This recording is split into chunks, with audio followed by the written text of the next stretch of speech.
there, welcome to the HerBusiness podcast, the show dedicated to helping women entrepreneurs grow profitable businesses and do what they love every single day. I'm Susie Daphnis, and today we're diving into a concept that I feel is reshaping how we think about work and success. And this concept is inspired by the book 10x is easier than 2x. It's a book that was released in 2023, and it's written by Dr. Benjamin Hardy and Dan Sullivan. Now, this book is our current book club book. So as part of the HerBusiness Network membership, we send our members 3 books a year. And our current book, which members have been just loving, is this book. If you haven't heard of it, I'll say it once more. It's 10x is easier than 2x. Lots of great concepts suitable to business owners who want to grow their business without having to work harder. Sounds good, right? Today in this episode, we're exploring a concept in the book, which is about free days and looking at why free days are a success strategy for your business. So let's start by having me explain what we mean by free days. Now, these aren't just days off. They're a strategic tool for your creativity, for your focus, and for your growth. And whether you've only been in business for a short while or you're leading an established business, understanding the importance of free days can be your secret weapon, both in business and in living a life that you enjoy a whole lot more. And yep, that's a pretty big promise, but it's one that I'm prepared to back up. So a few weeks ago, as part of the strategic planning that we do with our members inside the network, every year we make sure that we've got not only a 12-month plan, but then we break it down into quarterly plans and we have monthly check-ins. And I invited our members to add free days to their calendars as they were looking forward to the new year. So we have these great big mega calendars, our HerBusiness calendars, and members were invited to add in their free days that they wanted to take off during the year, in addition to all the different projects that they were going to be working on. So not just weekends, which I know many of us work on weekends, but I wasn't talking about weekends. I was actually talking about scheduling other days when you plan not to be working. And members were so excited to add more free time to their schedules while simultaneously rolling out their growth plans. Because whether there's a milestone birthday for someone in your family, or there's something that you've just wanted to do and that you never get round to because the weekends sort of come and go really, really quickly, here's the thing. You can do both. You can work less and grow your business. You couldn't have told me that a few years ago, but I now know it to be true. But it really takes a mind shift to know and believe that you can grow your business while actually working less. And I was with a friend over the weekend, and we both have a goal for this year to work fewer days, to take more free days, but to maintain our business growth. And we had this really heartfelt discussion about the challenge that this has been for us, both mentally and emotionally, to think about taking days off that are not weekends, taking days off where we're not traveling. I'll talk more about that later. But we're both committed to finding a way to do this and to support each other to have this new way of working where it's not all grind, where we're actually going beyond the grind and incorporating free days as a success strategy in our businesses. So at the end of last year, I added up the days that I had been away from my office. I did a lot of travel last year. And when I added it up, it was 142 days. Now, that is months and months of time being away. Whether I was traveling interstate or whether I was traveling down the coast or whether I was traveling overseas, and I did a lot of overseas travel last year. Now, this year, I don't have as much travel on my calendar, but I still want to build in as many free days as makes sense around our extensive and busy schedule. And in order to justify it to myself, and maybe you'll feel the same as you listen, I had to get to the bottom of what are the enormous benefits to my business and to myself for having free days. And so what I want you to know is that from my experience of having built these days into my schedule last year, it makes such a difference to how I felt about my business and my life. So let's start by exploring how free days can significantly enhance your creativity. As women entrepreneurs, our creativity isn't just a skill. We're natural creators as business owners. Creativity is the lifeblood of our businesses. It's how we solve problems. It's how we innovate. It's how we stand out in a crowded market. But here's the thing, creativity, it needs space to breathe. And continuous work without breaks can really lead to a creativity block. Now, according to the authors of 10x is easier than 2x, Dr. Benjamin Hardy and Dan Sullivan, whom I mentioned earlier, stepping away from work allows our subconscious minds to process and synthesize information in new and unexpected ways. This is where those aha moments come from. It's like letting a field lie fallow so it can be more productive in the next season. So, how do we use our free days for creativity? Firstly, we want to schedule them regularly, and we want to treat these days with the same respect as a crucial business meeting. Using this time for activities that refreshes you, like nature walks or reading or spending time with loved ones. And I know that my most creative ideas come to me, even in the last few weeks when I was overseas attending the mastermind I belong to. I had the most creative ideas come to me when I was visiting a store, or when I was on a walk, or I was at the gym, or I was listening to an inspiring speaker or reading an article. Those creative ideas that I had are already impacting our campaigns and our promotions. And the key is to shift your focus away from work-related tasks very deliberately. Because when you return, you'll find yourself approaching challenges with fresh eyes and new ideas. So that's the first point. I want to move on to our second point, and that is reducing burnout, because burnout is a very real issue, especially for women who are often juggling multiple roles. It's that feeling of being overwhelmed and exhausted and losing interest in things that we once loved. And we've all been there. We start a business, we're so excited, we grow the business. One day we think, what the heck am I doing? This business is taking all my time and energy, and I kind of feel wiped out all the time. So free days act as a circuit breaker to this. By deliberately taking time off, you're giving yourself permission to rest and to recharge. And recharging is not a luxury. It's actually essential for sustained success. But how can we prevent these days from being swallowed up by the I should be working guilt that we can feel? The answer lies in understanding that rest is also a part of work. It's a part of success. It's not the opposite of productivity. It's actually a part of it. And by scheduling free days in your calendar, you're not just planning for rest, you're planning for productivity and the longevity of your business. The third benefit I want to talk about is about improved focus and productivity. Now, this might seem counterintuitive. How does taking time off work make me more productive, Susie? But I think of it like this. When you're running a marathon, or you imagine yourself running a marathon, you need to pace yourself and take water breaks to reach the finish line. You need to have probably a bite to eat somewhere in the middle.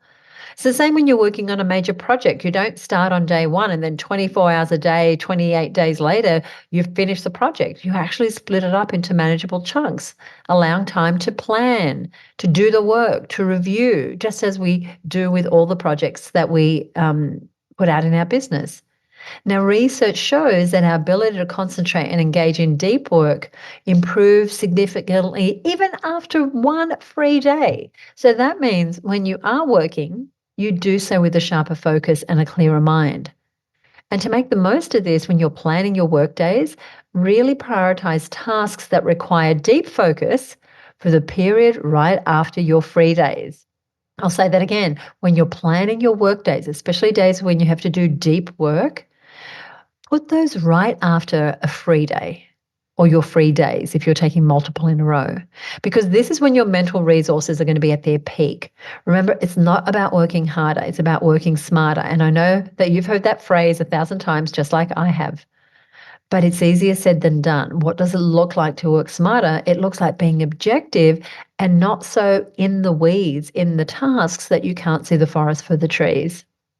I want to talk a little bit about work-life balance. Now, this term is one that I have a bit of an issue with, because I don't believe that you can have true balance. How is it even possible to think, well, I'm going to do 50% of my time here and 50% there? That's what makes it balanced. Or 25, 25, 25, 25% effort on different things, work, family, exercise, whatever it is, spirituality. It's not really possible to do that, to get real balance. The thing is, you're going to be more focused on one area than another on any given day, any given week, any different phase in your life. But the idea here is not to be all work and no play. And this is particularly crucial for us as women in business. We're often managing not just our businesses, but personal and family responsibilities. And free days really help us draw a clear line between work and personal life.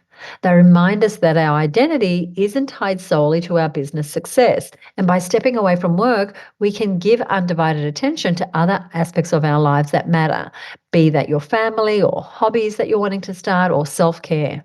And implementing this doesn't have to be complex. You can start by identifying one day a week or a month where you completely unplug from work. So this is separate to your weekends.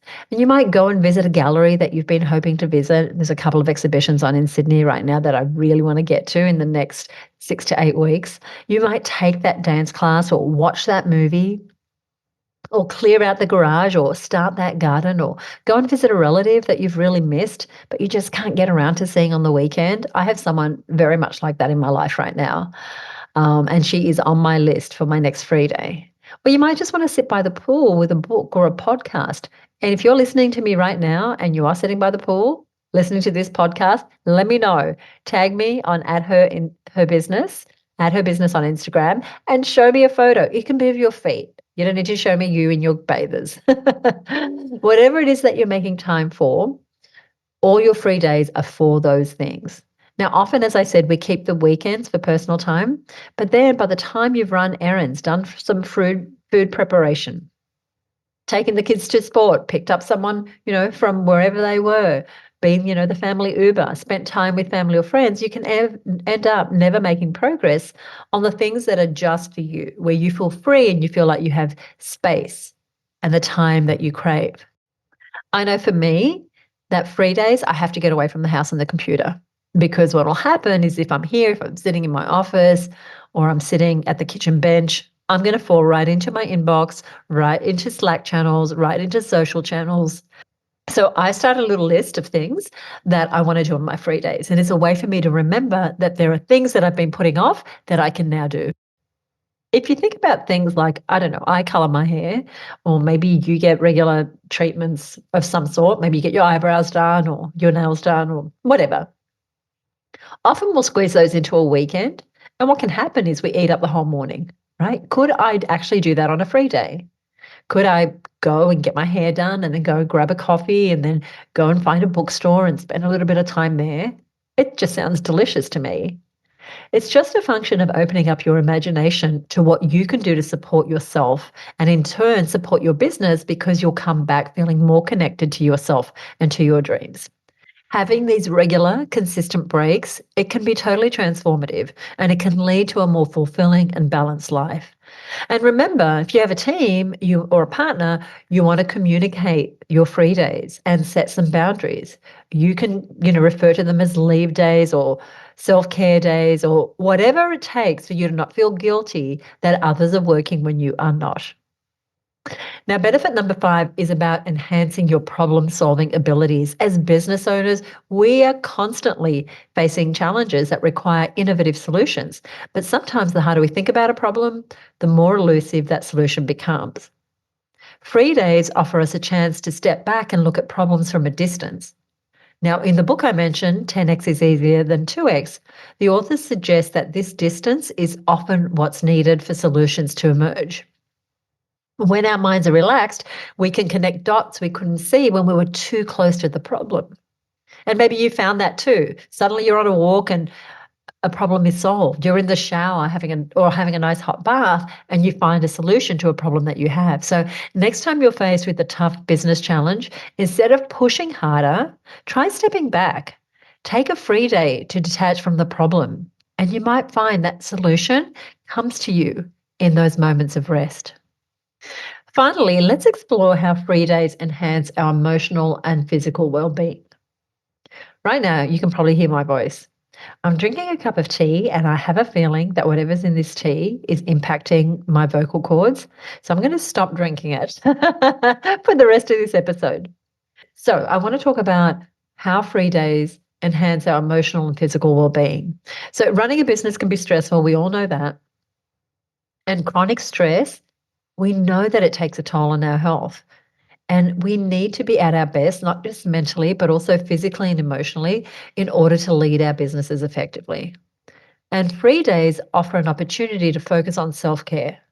Whether it's exercising or meditating or just getting extra sleep or study or getting a massage or going to the physio or hitting the local bathhouse, We actually have a great bathhouse near my home.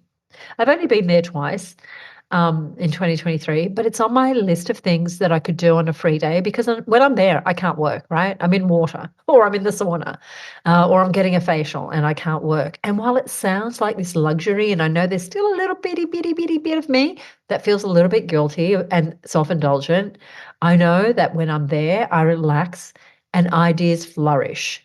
Things come to me. I start to make connections that I've struggled with. I start to find solutions to problems that seemed unsolvable. So these sorts of things, this self-care, it really replenishes our energy reserves. It reduces stress and improves health. And you want to remember, as a business owner, your health is your greatest asset. And by prioritizing it through free days, you're not just taking care of yourself, you're ensuring that you can bring your best to your business and those who depend on you and depend on it. So by now, I hope you'll agree that integrating free days into your schedule isn't just a nice to have. It's a strategic necessity for any woman looking to build a successful and sustainable, a self-sustaining business. Whether it's boosting creativity and focus or enhancing your overall well-being or having you fall back in love with your business, I want you to think about free days as a success strategy for your business, but they won't just happen. You do need to schedule them and then stick to them and getting accountability to stick to them if you need to. Now, over at herbusiness.com/249, I'm going to put a summary of what we've covered in today's episode, the 5 or 6 areas that I suggested that you think about. So feel free to head over there, copy and paste them, and create a little checklist for yourself. Now, if you try this, if you start putting free days into your calendar, as so many of our members have done, I would love to know. In a moment, I'm going to give you an email address where you can write to me. And I hope today's episode inspired you to take action and reclaim your time for the things that truly matter. Remember, your business growth and your personal development, they actually go hand in hand. And that's why at Her Business, we don't just focus on giving you skills and practical strategies like marketing and sales and planning and finances. We also focus on you and your personal development. Now, if you're not a member of the Her Business Network and you'd like to join us, head on over to herbusinessnetwork.com today. There is a live chat there. If you have any questions or you're not sure if the network is suited to your business, go ahead and ask. We're here to help. Now, join us in the next episode of the Her Business podcast for more inspiring stories. I've got some great interviews coming up over the next few weeks and valuable lessons from successful female entrepreneurs who I think are really relatable. I love doing this show for you. I appreciate you listening and sharing the show with your friends. And I love it when I get a comment from you on what you enjoyed. And so I wanted to give a shout out to one of our listeners who listened to episode number what was it? Episode number 248. So just the last episode, which was all about how to find your ideal mentor. And I spoke a lot about what mentoring is, what the benefits are. I talked about some of the mentors that I'd have. And Michelle Cox, who has a couple of businesses, she has a business called Flung Ceramics, and she makes the most exquisite dinnerware and different ceramics. And I'll put a link to her details in the show notes. She's also the host of her very own podcast called One Question, where she asks really interesting entrepreneurs one question that's related to their area of expertise and what they'd like to give to the listener. So I want you to check her out. But this is what she said. She said, "I really enjoyed this episode. Thanks, Susie, particularly your delineation between a coach and a mentor." So maybe you've heard of business coaches, you've heard of business mentors. They are not the same thing. And I explain how they're different so that you can decide which one is right for you. And I do that in episode 248 of the show. So I'm going to put those details over on our show notes at herbusiness.com/249. Now, if you have a question or you just want to get in touch with me, you can email me at podcast@herbusiness.com. If you're new to the show, be sure to subscribe, because if you enjoyed this episode, you want to make sure that you get the next one. And I'm releasing episodes about every 2 weeks at the moment. Sometimes we go to a weekly format, but right now it's every 2 weeks. If you enjoyed the show, I would love it if you would head to Apple Podcasts. Apple Podcasts is the big daddy when it comes to podcast shows and discovering new shows. So if you would be so kind as to leave me a rating or review there about this episode or anything you've enjoyed about the show, I would so appreciate it. It helps me get this message out to more and more women. Join me next time right here on the Her Business podcast. Bye for now.